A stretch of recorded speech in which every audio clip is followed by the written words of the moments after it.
President Trump is warning of imminent action against Cuba. The president hosted Latin and Central American leaders at the Shield of the Americas summit in Florida over the weekend. He touted the U.S. and Israel's latest military actions in Iran and highlighted the operation to capture former Venezuelan President Nicolas Maduro. Then he turned his attention to Cuba. Cuba's at the end of the line. They're very much at the end of the line. They have no money. They have no oil.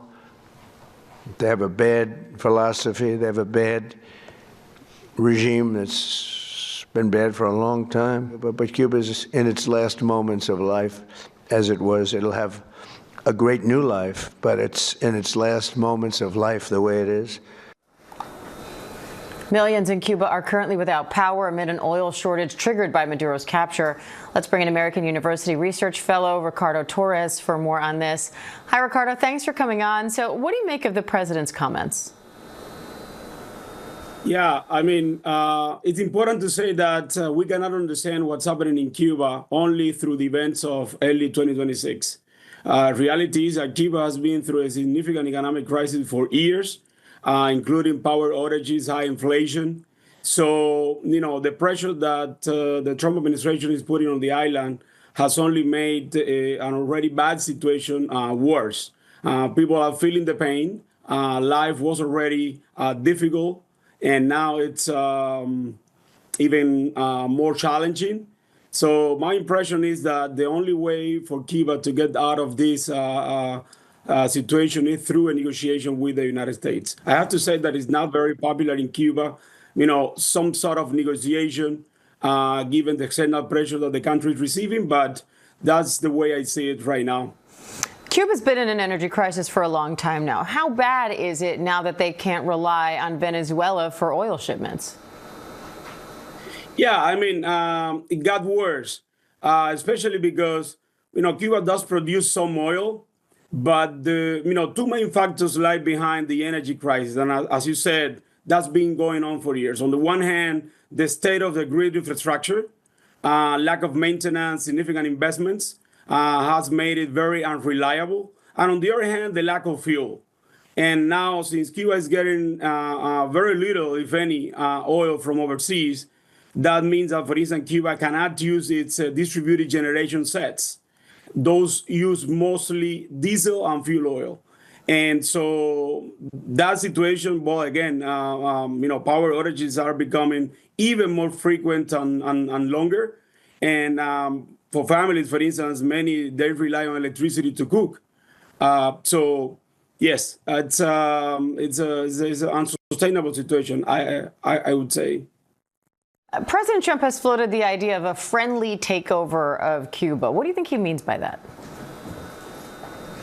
Well, basically, I think what we're seeing is, the U.S. is pushing for negotiations and to get a deal. We don't know the details of a deal. We don't know what would be actually acceptable for the Cuban side.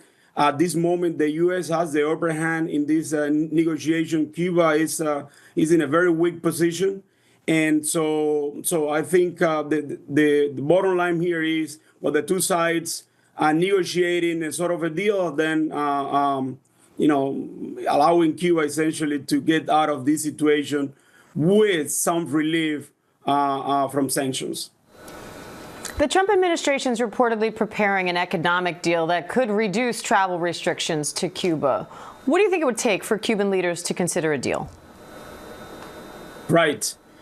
I think that's a tricky part of the whole scenario that we have in front of us. As I said, there are so many political restrictions on the Cuban side that it's hard to imagine what would be acceptable for the Cuban government. Reality is that the Cuban economy is in very bad shape. Cuba needs some deal, and I think it will only get there through negotiations. I think economic reform in general, sort of a political or like an opening to the private sector, foreign investment and the like, that's acceptable. My doubt lies more in terms of the political concessions that the Cuban government will have to make. For instance, releasing political prisoners or changing some aspects of the political system. But again, that's a negotiation and eventually a deal is the only way out for Cuba, as I see it right now. What's your biggest concern if the U.S. resorts to military action in Cuba? Well, I hope that's not on the table. And, I guess Cuba has been dealing with the United States for the Cuban government, for 60 plus years. I hope that they understand where they are right now, how weak and unstable the situation is for them. So I really hope that a deal can be reached before the U.S. considers any sort of a military action in Cuba. So I really hope, again, that the Cubans understand, grasp the situation, and do whatever it takes to avoid that scenario. Torres, thank you. Thank you.